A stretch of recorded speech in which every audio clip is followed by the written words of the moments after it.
ये जो शीर्षक मैंने दिया है, गणित में कमजोरों अपनी कमजोरी पहचानो। ये देखिए पार्ट 2 है। हम क्या कर रहे हैं, हम जो आपके गणित में अगर कमजोर हैं तो क्यों कमजोर हैं उसको दिखाते हुए उसके निदान के साथ साथ हम क्लास को भी लेके चल रहे हैं। ये तीनों प्रक्रिया एक साथ कर रहे हैं जिससे कि हर चीज को आप अच्छी तरह समझ सके, अपने कमजोरी को अपने आंखों के सामने देख सके और उसे दूर करते हुए आपको खुशी का अनुभव हो और आप अपने कमजोरी को संपूर्ण रूप से दूर कर सकें। और देखिए ये फ्री क्लास लिंक नीचे डिस्क्रिप्शन में दिया गया है। इस क्लास लिंक को जब आप डिस्क्रिप्शन पे होगा, जैसे ही आप क्लिक करेंगे तो पार्ट 1 पेज, पहले पेज पे पहुंचेंगे। वहां से कंप्लीट करके नीचे आपको पेज 2 होगा, उसको क्लिक करेंगे। वो पेज अभी बन रहा है, लेकिन जो जो हो चुका है उस पे आप जाके तैयारी कर सकते हैं। तो सबसे पहले हमने जो इसके पहले जो बोला था कि ये जो कमजोरी होता है वो क्लास 2 से क्लास 10 के बीच में ही जन्म लेता है, और जिन्हें गणित में तेज तरार बनना है उन्हें इस दूरी को फिर से एक बार तय करना पड़ता है, जो मैं 5 दिनों के अंदर में कर रहा हूं। लेकिन एक चीज सही है कि थोड़ी सी मेरी तबीयत थोड़ी खराब है, जिसके चलते ये पहला दिन और दूसरे दिन के बीच में 2 दिन का वक्त लग गया। आई एम सॉरी, लेकिन मैं करूं भी क्या, वृद्ध आदमी हूं, थोड़ा कभी कभी तबीयत नासाज हो जाता है तो मैं कर नहीं पाता हूं। तो चलिए अभी क्लास को शुरू करते हैं। तो पहला जो है, हम दो शब्द को समझेंगे, गुणज। ठीक है ना। अब देखो, गुणज मतलब जैसे हमने बोला था ना, 5 का गुणज, 5 एकम 5, 5 दूनी 10, 5 तिया 15, 5 चौके 20, 50, 25, 5 छक 30। देखिए जब हम गणित कभी पढ़ के समझ नहीं पाते हैं तो गणित में टर्मिनोलॉजी होता है। टर्मिनोलॉजी को जब हम समझ नहीं पाते हैं, उन शब्दों को हम नहीं समझ पाते हैं, तो भी हम गणित नहीं समझ पाते हैं। तो गणित अगर सीखना है तो गणित से जुड़े हुए टर्म्स जो होते हैं, टर्मिनोलॉजी होते हैं, उन्हें भी सीखना बहुत जरूरी है, उन्हें समझना भी बहुत जरूरी है। तो 5 का गुणज मतलब 5 को आप जितना जैसे 5 दूनी 10, 10 क्या है, 5 का गुणज है। 5 तिया 15, 15 क्या है, 5 का गुणज है, या इंग्लिश में से मल्टीपल बोलते हैं। ठीक है ना। अब देखिए कॉमन मल्टीपल आ गया। अब हमने गुणज बोला, अब बोला साझा गुणज, एक और शब्द आ गया। इसका मतलब क्या हुआ, देखो मैंने जैसे 2 का गुणज लिखा तो 2 एकम 2, 2 दूनी 4, 3 दूनी 6, 4 दूनी 8, 5 दूनी 10, 6 दूनी 12। अब समझ रहे गुणज क्या है, 2 को गुना करने के बाद जो संख्या प्राप्त हो रहा है उसी को तो मैं गुणज बोल रहा हूं। अब चलिए 5 का गुणज लिखते हैं फिर। अच्छा, अब देखिए यहां पर जब हम आए थे 5 एकम 5, 5 दूनी 10, ये अंक 10 एक गुणज था। जब हम 5 की पहाड़ा पढ़ रहे थे, जब हम 2 का पहाड़ा पढ़ने लगे तो यहां पर भी एक संख्या आया, इसे हम क्या बोलते हैं, साझा गुणज। देखिए पहले जो है, इसके पहले जो पार्ट में हमने चूहे और बिल्ली की दौड़ दिखाई थी, जिसमें वो एक घर पे, किसी निश्चित एक घर पे वो दोनों पहुंचते हैं। ठीक है ना। तो वो एक साझा गुणज की मैटर था, दैट इज कॉमन मल्टीपल। अब देखो यही साझा गुणज जो है, यही एलसीएम बनता है, लीस्ट कॉमन मल्टीपल। मतलब इससे छोटा कोई गुणज हो ही नहीं सकता, जो आगे हम पढ़ के चलेंगे। तो देखिए शब्द जो है, जब आप वर्ड प्रॉब्लम, हमने बोला था कि जो जिनको गणित पढ़कर यह समझ में नहीं आता है कि करना क्या है, तो जानेंगे ऐसे कुछ शब्द आपके सवाल में आते हैं जिसकी सही अर्थ आप नहीं जानते हैं, सही व्याख्या नहीं जानते हैं, जिसके कारण आपको पता नहीं चलता है कि सवाल पढ़ के आपको करना क्या है। जिसके लिए मैं बोलता हूं कि ये क्लास 2 से क्लास 10 की जाना है, और उनको, उनसे मैं संवेदना जाहिर करता हूं जो इस तरह के वीडियो को भी 2x और 3x में देखने की कोशिश करते हैं। मैं बस ऊपर वाले से उनकी सद्बुद्धि की कामना कर सकता हूं, कुछ नहीं कर सकता हूं। तो चलिए आगे हम देखते हैं और कुछ बातों को। वो है गुणनखंड। अब जरा हम देख लेते हैं, जब हम 2 से 1 को गुना करते हैं 2 मिलता है। 2 से जब हम 4 को गुना करते हैं, 2 से 2 को गुना करते हैं तो 4 मिलता है। 2 से जब 3 को गुना करते हैं तो गुणनफल को गुणज बोलते हैं। गुणनफल को गुणज बोलते हैं। अब देखिए 4 का गुणनखंड, अब 4 का गुणनखंड क्या क्या हो सकता है? 4 एकम 4, ठीक है ना। तो 1 को 4 से गुना करते हैं तो एक एक गुणनखंड हो, दो दूनी 4, मतलब ये देखो गुना करने से हम 4 राशि मेरे को मिलना चाहिए, तो 2 दूनी 4, तो 2 एक गुणनखंड है, 4 एकम 4, मतलब उससे भी हमें 4 मिलता है। तो जब हमें गुणज 4 मिल रहा है, अब देखिए गुणज, गुणनफल को हमने क्या बोला? गुणज। तो गुणज जब 4 मिल रहा है, वो जिन दो संख्याओं के गुणा करने से बनता है उसे हम गुणनखंड बोलते हैं। जैसे देखो एक से, शब्दों पे ध्यान देना, एक को 4 से गुणा करेंगे तो गुणज क्या होगा? 4। किससे किससे गुणा कर रहे? 1 और 4। ये क्या है? गुणनखंड है। खंड मतलब टुकड़े, ये वो मल्टीपल्स है। गुणज को हमने, ये सॉरी, खंड को हमने क्या बोला? फैक्टर। 1 और 4 दो फैक्टर है जिसको गुणा करने से हमें 4 मिलता है। 2 गुने 2 से हमें 4 मिलता है, मतलब दो गुणनखंड को दो गुणनखंड से हम गुणा करेंगे तो हमें 4 गुणज मिलेगा।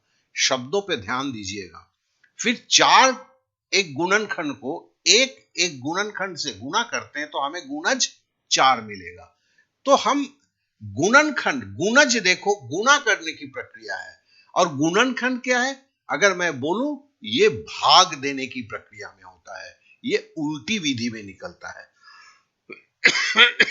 अब देखिए इससे कुछ चीजें हमें समझ में आता है। किसी भी संख्या को 1 से अगर गुणा करोगे तो उतना ही होगा। 5 एकम 5, 6 एकम 6, 7 एकम 7, 9 एकम 9, 1000 गुना 1 1000, 12000 गुना 1 12000, 5 लाख गुना 1 5 लाख। तो कहने का मतलब है, जिसे हम 4 देखते हैं, जिस संख्या को हम 5 देखते हैं, जिस संख्या को हम 535 देख रहे हैं, जिस संख्या को हम 4032 देख रहे हैं, दुनिया का कोई भी संख्या है, वो बेसिकली एक गुणन है। और किसके साथ गुना हो रहा है? गुणावन।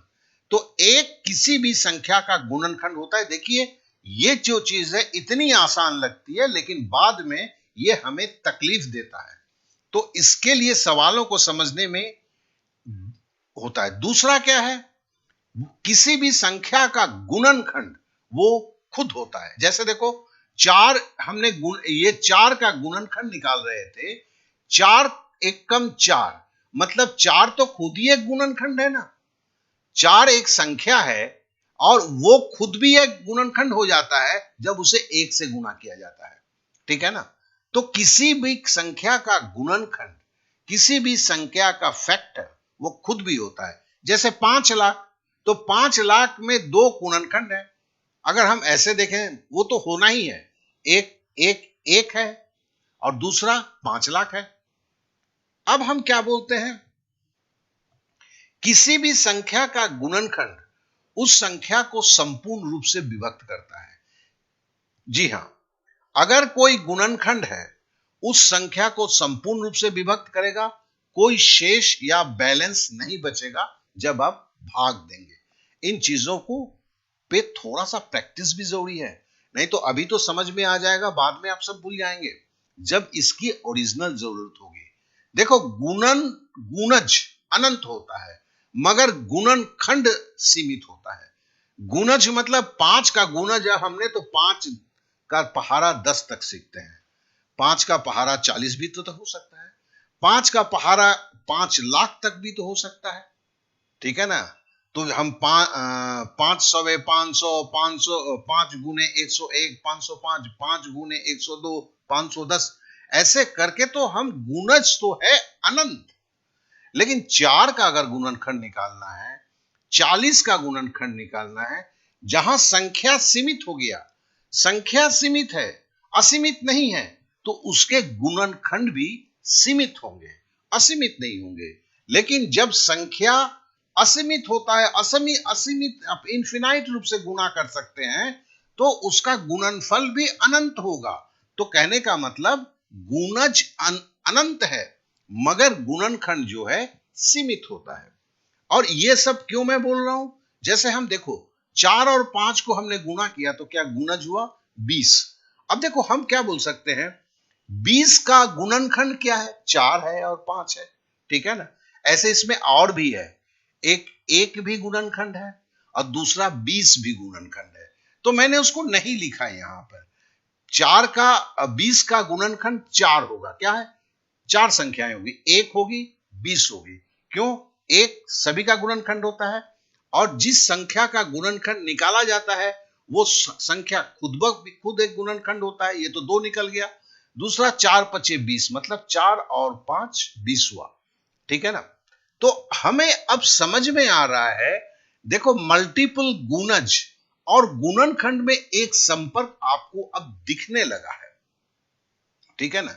देखो 1 गुने 20, ये भी तो एक का है, ये भी एक गुणनखंड है, ठीक है ना। तो मतलब इसमें हमने 4 गुणनखंड देख लिया, 4 5 1 20, ठीक है। अब इससे है गुणज संख्या के बराबर या बड़ा होता है। अब देखो 20 का जब हम गुणज निकालते तो आप क्या लिखते, 20 से कम 20, 20 दूनी 240, मतलब किसी संख्या का गुणज उस संख्या के बराबर या उससे ऊपर अनंत तक जाएगा। गुणज 20 एकम 20, 20 दूनी 40, मतलब ये अनंत तक जा रहा है। जबकि गुणनखंड जो है संख्या के बराबर या छोटा होता है। गुणनखंड क्या होगा, 20 को आप तोड़ोगे तो 20 से कम 20 करोगे तो ये गुणनखंड संख्या के बराबर है, और नहीं तो 4 गुने 5 होगा या 1 होगा। तो 1 4 5 क्या है, ये संख्या से छोटा ये गुणनखंड है। तो देखो गुणज जो है वो संख्या के बराबर या उससे बड़ा हो सकता है, क्योंकि ये हमें संख्या को पहचानने में ये इतनी आसान सी बात है। मैं यहां लंबा होके बार बार ठोक क्यों रहा हूं, क्योंकि हम जब वर्ड प्रॉब्लम करेंगे तो हमें ये बहुत चीजों को आराम से बताता है। अगर इन पर हम नजर नहीं देते हैं तो ये हमारे लिए बाद में जान का जंजाल बनते हैं। चलिए अब आगे पे बढ़ते हैं। अब देखो गुणज गुणन विधि से निकलता है, जैसे 3 एकम 3, 3 दूनी 6, तो आप यहां गुणा कर रहे हैं। तो गुणज जो है, मल्टीपल जो है, गुणा करने से निकलता है, और गुणनखंड भाग विधि से निकलता है। जैसे 6 का आप गुणनखंड निकालेंगे तो 6 को 1 से भाग दिया 6, 6 को 2 से भाग दिया 3, 6 को 3 से भाग दिया 2, 6 को 6 से भाग दिया 1, अर्थात 6 का गुणनखंड 1 2 3 6, 3 6, मतलब 4 गुणनखंड निकल गए। तो आपने क्या देखा, और भी इसे हम गुणनखंड क्या कहते हैं, इससे हमें यह समझ में आया कि गुणज को निकालने के लिए क्या करना है। बहुत छोटी सी बात है, लेकिन आगे के सवालों में यही जब मैं दूंगा आप भूल जाएंगे, जिससे आप पहचान नहीं पाते हैं। तो इसके ऊपर ध्यान से देखते हुए समझिए, फटाफट समझ गया नहीं होगा, क्या है कि वर्ड प्रॉब्लम में ये बारीकियां जो है वही आपको रास्ते दिखाती है। इस बात को अच्छी तरह समझ लें। अब आगे की बातें हैं, अब कुछ सवाल को लेकर करते हैं। बोलता है देखो उस छोटी सी छोटी संख्या को ज्ञात करें जो 2 3 और 5 से संपूर्ण विभाज्य हो। बोलता है एक छोटा से छोटा संख्या निकालो यार, जो 2 से भी भाग चला जाए, जो 3 से भी चला जाए, जो 5 से भी चला जाए। तो हमने क्या किया, हम तीनों संख्या को गुना कर दिए। क्यों, क्योंकि ये अभाज्य संख्या है। अभी हम पता चलेगा, अभी थोड़ी देर के लिए, अभाज्य मतलब जो जिसे केवल 1 से भागा दिया जा सकता है, जिसे केवल उस संख्या से भागा दिया जा सकता है, और नहीं तो तीसरे किसी संख्या से भाग नहीं दिया जा सकता है। जैसे आप 5 लेते हो, 5 को आप 1 से भाग दे सकते हो, 5 को 5 से भाग दे सकते हो, संपूर्ण रूप से कट जाएगा। इसके अलावा 5 को 2 से भाग दोगे तो संपूर्ण रूप से नहीं कटेगा, नीचे अवशेष रह जाएगा। 5 को अगर 3 से भाग दोगे तो संपूर्ण रूप से नहीं कटेगा, नीचे अवशेष रह जाएगा। तो हमने गुणा कर दिया तो क्या मिल गया, 30। देखो ये 30 है क्या, ये तो बेसिकली 2 गुने 3 गुने 5 एक गुणज है। ये तो एक गुणज है, अभी तो गुणज पढ़ रहे हो ना, तो वही गुणज ही है ना, बेसिकली गुणनफल है, और गुणनफल को गुणज भी कहते हैं। अब देखो मेरे को 30 निकल गया, ये तो हमें पता चला। अब देखिए सवाल को हमने थोड़ा सा ट्विस्ट कर दिया। हमने बोला अच्छा भाई, उस तीन संख्या के छोटी सी छोटी संख्या ज्ञात करें जो 2, 3 और 5 से संपूर्ण विभाज्य हो। देखो, हम जब तीन संख्या की छोटी सी छोटी संख्या बोला हुआ है, जब हम जानते हैं, अभी सेम क्वेश्चन है, 2, 3 और 5, 2, 3, 5 का गुणज निकालेंगे तो 30 होगा। 30 तो तीन संख्या नहीं है, क्या है कि तीन, सॉरी यहां पे गलती हो गया है, ये 3 अंकों की होगी। यहां पे एक गलती हुआ है टाइपिंग में, इसे 3 अंकों की, 3 संख्या की नहीं, ऐसे हम लोग चालू भाषा में बोल देते हैं कि 3 संख्या, बेसिकली 3 संख्या नहीं होगा, 3 अंक होंगे। ठीक है, तो हमें 3 अंक की छोटी सी छोटी वो संख्या निकालनी है, तो हमें यहां पर संख्या को काट देना होगा, हमें यहां पर अंक लिखना होगा। ठीक है, तो 3 अंकों की छोटी सी छोटी संख्या की बात हो रही है। ठीक है, और जबकि 30 क्या है, 30 2 अंकों की संख्या है, मतलब 100 के ऊपर जो संख्या होगी, ठीक है ना, ये भी अंक होगा। 3 अंकों की छोटी सी छोटी संख्या ज्ञात करें जिसका गुणनखंड 2, 3, 5 है। तो देखो, 2, 3, 5 को हमने 30 दिया, अब 30 को हम गुना कर रहे हैं, 30 से कम 30, ठीक है ना। अब बोले सर 30 का पहाड़ा नहीं आता, मैंने बोला 3 का तो पहाड़ा आता है, 3 के पहाड़ा पढ़ते जाओ और एक शून्य चिपकाते जाओ। अब 30 दूनी 60, ठीक है, तो 30 दूनी 60 हुआ, तो 30 तिया कितना होगा, 90 होगा। ये सब आपके 100 से छोटे हैं। 100 संख्या में देखो, एक के बाद 2 शून्य है, मतलब 3 अंकों की संख्या है, जबकि ये सब जो है 2 अंकों की संख्या है। तो 30 तिया तक तो हमें ये 90 जो आ रहा है, इसको हमें कंसीडर नहीं करना है, सवाल वही है, लेकिन यहां पर खाली 3 अंक बोल के बवाल मचा दिया इसने।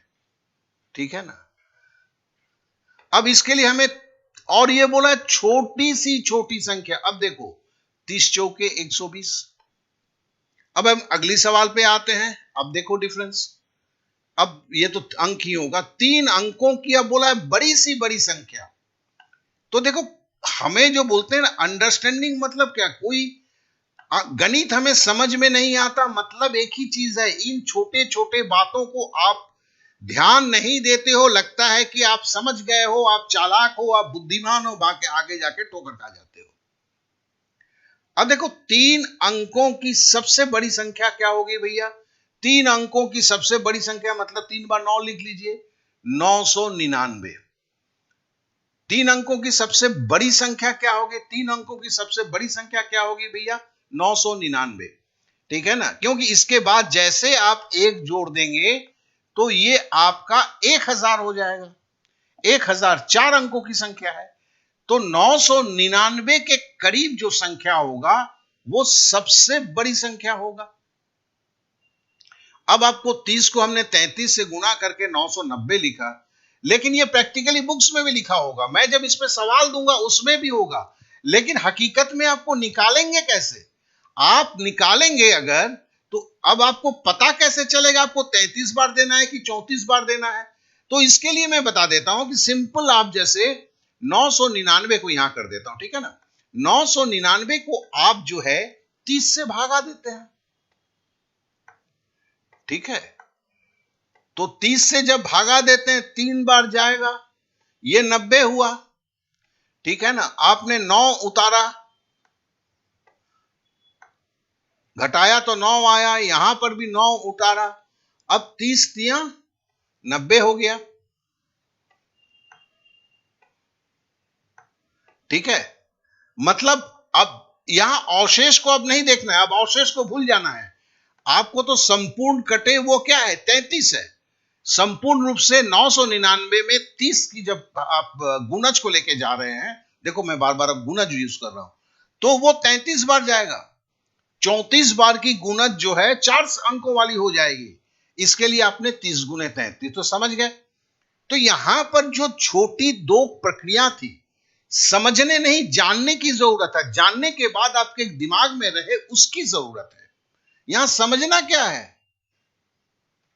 यहां थोड़े कुछ है कि ऐसा कुछ समझने वाली बात है, आप खुद सोचो। समझने की नहीं है, जानने की है, लेकिन वो जानना विधिवत होना चाहिए। अब बोलता है वो संख्या जिसके केवल दो गुणनखंड होते हैं, वो अभाज्य संख्या है।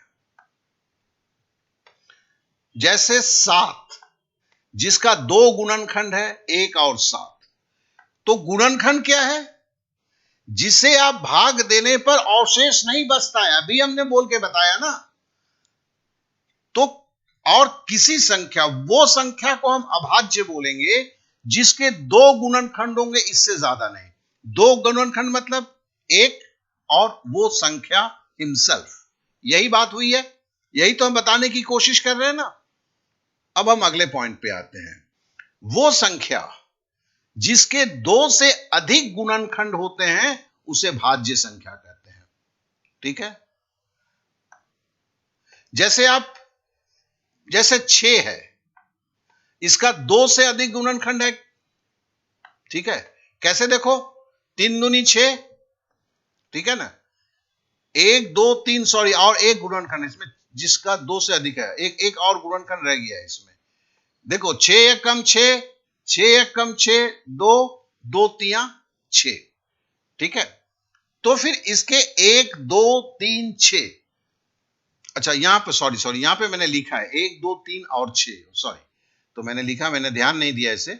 तो यहां पे मैंने लिखा है 1 2 3 और 6, तो कहने का मतलब है इसमें 4 गुणनखंड हो गए। ठीक है ना? तो इसे थोड़ा सा समझ लो, क्योंकि इसके ऊपर आपके सवाल भी बहुत आते हैं और उस वक्त लगता है बड़ा दिमाग गचमच करता है कि अरे क्या समझा रहा है। अब हम आगे आते हैं। एक न तो भाज्य संख्या है ना अभाज्य संख्या है। क्यों? क्योंकि देखो, एक जो है भाज्य संख्या का मतलब दो से अधिक गुणनखंड, तो एक का तो एक ही गुणनखंड है। अभाज्य संख्या में क्या होना चाहिए? मिनिमम दो गुणनखंड होना चाहिए। एक का तो गुणनखंड एक ही होता है, दो होगा ही नहीं, क्योंकि एक खुद संख्या है और एक खुद गुणनखंड है। इसके लिए एक को बोला जाता है ये कंपोजिट नंबर भी नहीं है, एक आपका प्राइम नंबर भी नहीं है। इसके पीछे लॉजिक यही है कि जिस संख्या का दो फैक्टर होगा, दो गुणनखंड होगा, उसे हम प्राइम नंबर बोलेंगे। जिस संख्या का दो से अधिक फैक्टर होगा या गुणनखंड होगा, उसे हम कंपोजिट नंबर या भाज्य संख्या बोलेंगे। लेकिन एक जो है उसका उसका ना कोई गुणनखंड है, मतलब उसका गुणनखंड एक ही है, खुद है, दो गुणनखंड नहीं है। इसके लिए ना तो वो भाज्य संख्या है ना वो अभाज्य संख्या है।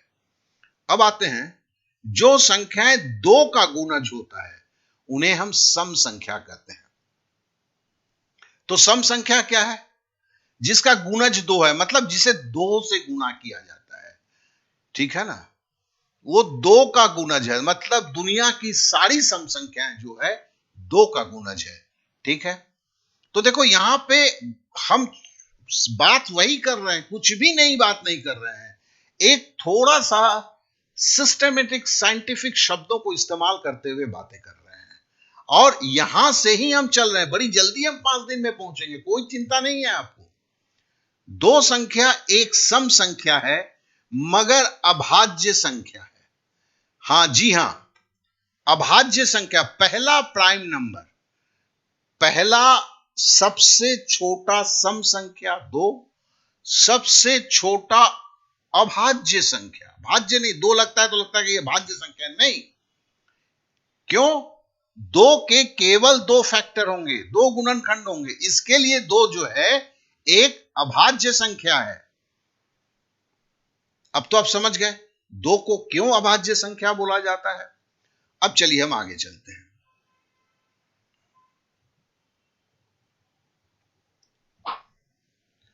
जो संख्याएं दो का गुणज नहीं होता है, किसी और का गुणज है, दो का गुणज नहीं है, वो क्या है? विषम संख्या है।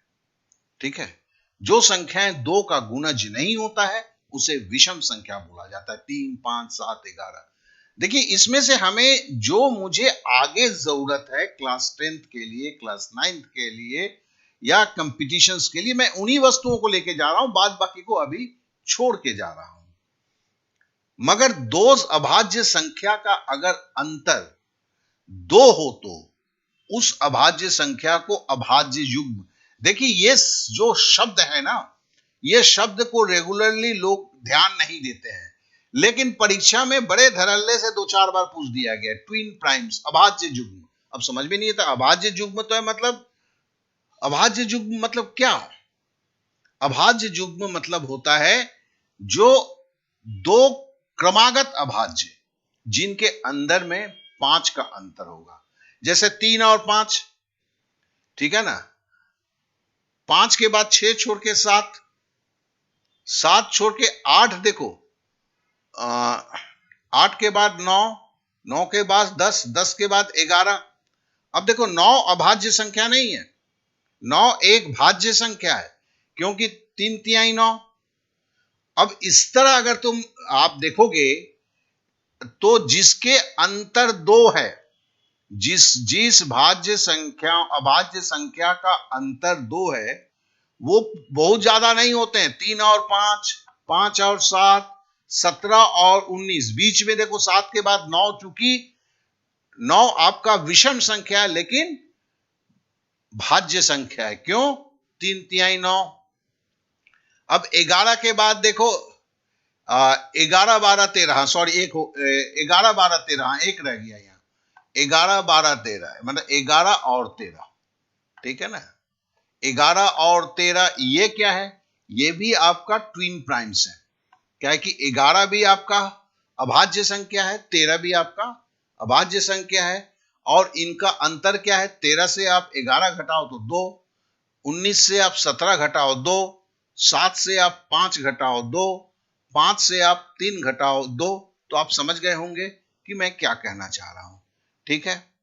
अब हम आगे आते हैं और एक चीज को हम बताना यहां चाहेंगे कि देखिए प्रैक्टिस के बगैर ना है ना, सब कुछ बेकार है। सिंपल सा हम यहां पर आए हैं, अब हम थोड़ी सी टेस्ट देखिए, जो मैंने बोला हुआ है, एक वीडियो कभी आपको गणित में संपूर्णता नहीं दे सकता है। गणित में अगर संपूर्णता आपको पाना है तो देखिए नीचे लिंक है आपके डिस्क्रिप्शन पे, उस लिंक को क्लिक कीजिए, वेब पेज पे पहुंचिए, क्योंकि इतना सीखने के बाद अगर आप आगे बढ़ते हुए जाएंगे तो पीछे का भूलते हुए जाएंगे। और थोड़ी सी प्रैक्टिस कर लेते हैं कुछ प्रैक्टिस मॉड्यूल के ऊपर जो स्पेशल हुआ है। मैं एक फ्री क्लास पूरे जतन के साथ कर रहा हूं कि हिंदुस्तान के जितने भी कमजोर छात्र खुद को कमजोर बोलते हैं, एक प्रैक्टिकल वे में, आप प्रैक्टिकल वे में, लेक्चर से खाली गणित नहीं समझा जा सकता है, लेक्चर से गणित थोड़ा सा क्लियर होने लगता है, लेकिन खून में बसाने के लिए जो है प्रैक्टिस जरूरत है। तो आप प्रैक्टिस करें, ठीक है ना। विभाजकता का नियम, विभाजकता का नियम मतलब होता है किसी संख्या को देख के यह पहचान लेना, एक अंदाज लगा लेना कि वो संख्या को आप किस संख्या से भाग दोगे, मतलब कट जाएगा, अवशेष नहीं बचेगा। जैसे पहले हम लेते हैं 2 से विभाजकता के नियम, आप में से बहुतों को पता होगा, तो चलिए जिनको पता है वो रिफ्रेश हो लेंगे, जिन्हें पता नहीं है वो जान लेंगे। तो पहले 2 से विभाजकता का नियम क्या है? यदि किसी संख्या के इकाई स्थान पर 0, 2, 4, 6, 8, अच्छा 2 बार 0 लिखा है, या 0 में से कोई अंक हो तो वो संख्या 2 से विभाज्य होगा। या अगर मैं ऐसे बोलूं, अभी हमने सीखा कि किसी भी संख्या का अगर गुणक 2 है, और उसे पहचानेंगे कैसे? इकाई संख्या में 0 लिखा होगा, 4 होगा, 6 होगा, 8 होगा, ठीक है, मतलब कोई विषम संख्या नहीं होगा। जैसे मैं एक संख्या को लेता हूं, देखो यह है 1796, इकाई की संख्या को हमने लाल रंग से कर दिया, ये 6 है। 6 क्या है? ये 6 जो है एक सम संख्या है, मतलब 6 अंक जो है एक सम संख्या है, तो फिर ये आपका 2 से विभाज्य होगा। अब देखो यहां पर 17,04,592 है, अब ये 2 से कटेगा कि नहीं, इतनी बड़ी संख्या है, तो हम देखते हैं कि लास्ट का इकाई का संख्या जिसको हमने लाल से किया हुआ है, ये देखो 2 है, मतलब एक सम संख्या है, विषम नहीं है। लास्ट का इकाई संख्या अगर सम संख्या है तो वो संख्या 2 से कटेगा। देखो या तो सम संख्या होगा या 0 होगा। तो देखो यहां पर 0 है तो ये भी 2 से कटेगा। अब ये लेते हैं, देखो यहां पर भी 8 है, सम संख्या, और हम कुछ देख ही नहीं रहे हैं सामने, तो ये सब 2 से कटेगा। ये देखो 4 इकाई की संख्या, तो ये भी 2 से कटेगा। अब 3 से विभाजकता का नियम, तो हमें 2 का विभाजकता का नियम बहुत ही आसान लगा, ठीक है ना। अब 3 के विभाजकता के नियम को जानते हैं। यदि किसी संख्या के अंकों का योग 3 का गुणज हो, 3 का गुणज हो मतलब 3 एकम 3, 3 दूनी 6, 3 तिहाई 9, 3 चौके 12, 3 पचे 15, 3 छक 18, 3 सत्ते 21 और 3 दहाई के 30। 30 का तो सुनना होगा, तो उसे हम दूसरे तरह से करेंगे, ठीक है।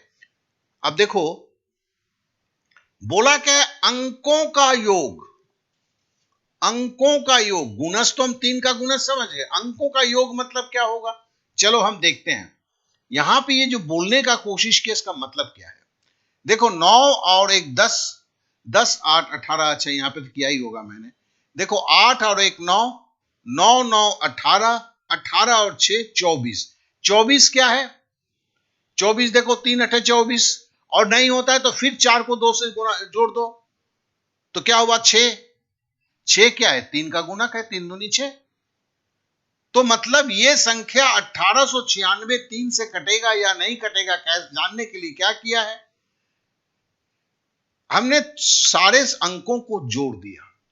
जोड़ने के बाद 24 आया, 3 8 24, और दूसरा भी है 4 और 2 को जोड़ दो 6। 6 को अगर 3 से कटता है कि नहीं, मतलब 3 का गुणज है कि नहीं, तो फिर ये जरूर है।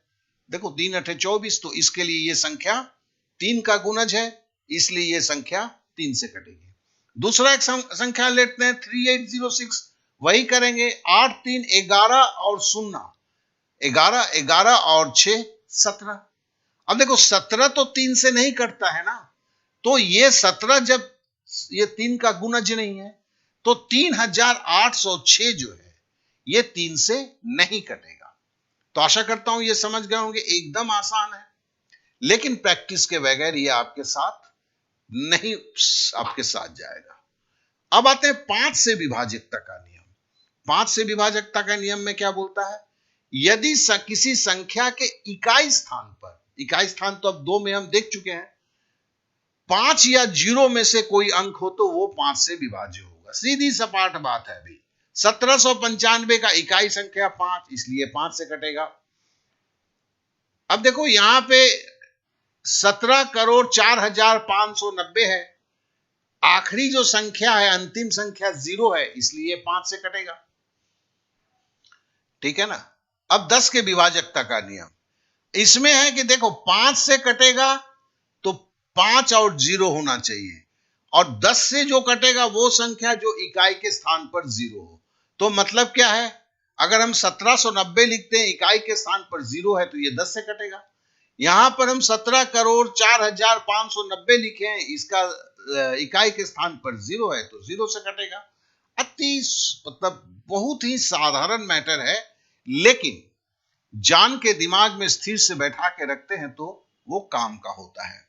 और साथ में यही बोलूंगा कि प्रैक्टिस के बगैर, जो इसके साथ हम प्रैक्टिस से दे रहे हैं, बार बार बोल रहा हूं मैं, नीचे जाइए, वेब पेज पे जाइए, प्रैक्टिस कीजिए। नहीं तो गणित ये देख के चले जाएंगे, आपको पता नहीं होगा, तो ये बाद में आपके लिए कोई फायदे का नहीं होगा। अब देखिए 4 से विभाजकता का नियम, यदि कोई 3 या 3 अंकों से अधिक संख्या के अंतिम 2 अंक 4 से विभाज्य होंगी, तो वो 4 से विभाज्य होगी, तो वो संख्या भी 4 से विभाज्य होगी। कहने का मतलब देखो 1796 का अंतिम 2 अंक 96 है। अब 96 को अगर आप 4 से भागा देते हो, तो ये देखो 4 दूनी 8, 1 बचा 16, 4 चौके 16, मतलब 96 को 4 से भागा दोगे तो 24, मतलब ये 4 से कटेगा। तो आखिरी 2 संख्या को देख के वो संख्या अगर 4 से विभक्त होती है, तो वो संख्या 4 से विभक्त होगी। मतलब किसी संख्या का आखिरी 2 अंक 4 से विभक्त होता है तो वो संपूर्ण संख्या 4 से विभक्त होगा। जैसे मैंने लिया ये 17,04,592। अब इसको 4 से भाग देके देखने से बेटर है तो मैं 92 को 4 से भागा दूं ना। तो अंतिम 2 संख्या अगर 4 से भागा जाएगा तो 92 को हमने 4 से भागा दिया तो 23 चौके 92 होता है। ठीक है ना, तो हम बोलेंगे यस ये तो भागा जाता है। अब देखो यहां पे 17,04,590 है। अब देखो ये अंतिम संख्या 90 जो है ये 4 से भाग नहीं जाता है। ठीक है ना, तो इसका मतलब जो है ये संख्या आपको 4 से भागा नहीं जाएगा। अब हम लिखते हैं 8 का विभाजकता का नियम। यदि कोई 4 या 4 अंकों से अधिक संख्या के अंतिम 3 अंक 8 से विभाज्य होंगे। देखिए यहां पर अंतिम संख्या के अंतिम 2 अंक की बात की गई थी 4 से विभाजकता। 8 में क्या है कि अंतिम 3 अंक बोला जा रहा है। तो कहने का मतलब अगर 19,464 है, एक संख्या दिया गया है, तो हम ये देखते हैं 464 8 से भाग जाएगा कि नहीं। अब 464 को 8 से भाग देते हैं तो 58 होता है। तो कहने का मतलब है 19,464 आपको भाग जाएगा 8 से। इसी तरह अब देखिए 77,19,99,464। अब देखो यहां भी 464 है और 464 जो है 8 से भाग जाता है कि पहले हमने करके देखा है। तो फिर मेरे को इतने को 4 से भाग देकर देखना नहीं है। अंतिम के 8 से भाग जाता है। तो यहां भी अंतिम 3 संख्या अगर 8 से भाग जा रहा है तो फिर ये हर हालत में जाएगा। अब देखो यहां पर है 31,98,77 नहीं बाबा, ये और भी है 31,98,77,32,512। इतनी बड़ी संख्या दी गई है। अब ये 8 से कटेगा कि नहीं। अब हम देखते हैं, हमें क्या देखना है कि अंतिम 3 संख्या, देखो 4 से कट रहा था, देखो यहां 12 है। अगर ये 4 से काटोगे तो ये देखना है कि 4 से तो अंतिम 2 संख्या, तो 2 संख्या तो कटता है, 4 3 12, तो ये 4 से कटेगा। अब देखो 8 से कटेगा कि नहीं देखने की कोशिश कर रहे हो। तो आपका जो है 512 आपने देख लिया। अब 512 8 से कटता है तो फिर आप 64 होता है। तो इसका मतलब है कि आपका ये कटेगा। तो हमने जो है 2 नियम हमने सीख लिए। ठीक है, एक 4 से विभाजकता, एक 8 से विभाजकता। अब हम आगे बढ़ते हैं 9 से विभाजकता का नियम। तो ये 3 की तरह ही है। यदि किसी संख्या के अंकों का योग, तो देखो 0 हम इकाई के संख्या को देख के कर रहे हैं। 0 क्या कर रहा हूं यार, 2 का विभाजकता हम इकाई के संख्या को देख के कर रहे हैं। ठीक है, इकाई को संख्या को देख के क्या कर रहे हैं, 2 का कर रहे हैं, 4 का कर रहे हैं, 8 का कर रहे हैं। अंकों को जोड़ करके किसका किसका कर रहे हैं, 3 का कर रहे हैं, 9 का कर रहे हैं। अब देखो ये 3 का 1899 ले लिया। अब इसको हम जोड़ते हैं। ये जोड़ने के बाद अगर 9 का गुणज होगा तो 9 9 18 और ये करेंगे तो 27 है। 8 1 9 9 18 9 27। 27 क्या है, 3 से भागा जाता है। मतलब ये 9 से भागा जाता है, सॉरी, मतलब ये 9 का गुणज है, 9 3 27। ठीक है ना, तो ये संख्या जो है ये 9 का गुणज है। तो इसके लिए ये संख्या आप 9 से कटेगी। अब दूसरा एक संख्या ले लेते हैं, वो ले लेते हैं 8,83,809। ठीक है ना, इसे हम जोड़ते हैं। देखो 8 ये 3 ये 8 ये 0 और ये 9। अब जब हम जोड़े 8 8 16 3 19 19 और 8 हुआ आपका 27 27 और 9 हुआ 36।